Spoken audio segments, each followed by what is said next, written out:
बरेली के महेंद्र कुमार जी बताते हैं कि सन 1965 में वे अपने पिताजी के साथ कैथी आश्रम आए थे।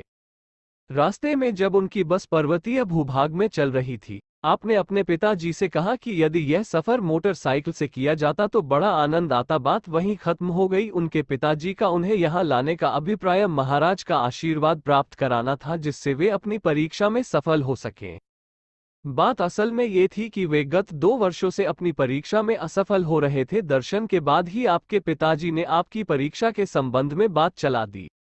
बाबा तुरंत बोले, ये पढ़ेगा नहीं, यह मोटरसाइकिल चलाएगा। बाबा का वाक्य सुनते ही आप अवाक रह गए। आपको अभी रास्ते में कही अपनी बात याद आ गई। आपके पिताजी के बहुत अनुनय विनय करने पर बाबा बोले, हम झूठ नहीं कहेंगे, हमें जरा हनुमान जी से पूछ लेने दो। इसके तुरंत बाद ही कहने लगे, इसकी परीक्षा में समय की में ये हो जाएगा, आगे की पास हो, पर परीक्षाओं के बारे में हम नहीं कहते। आप कहते हैं कि यह मैं अच्छी तरह जानता था कि मैंने परीक्षा में क्या किया, पर मैं उत्तीर्ण घोषित किया गया। ये परीक्षा मेरी अंतिम परीक्षा होकर रह गई। उन्होंने जितना कह दिया था उतना ही हुआ।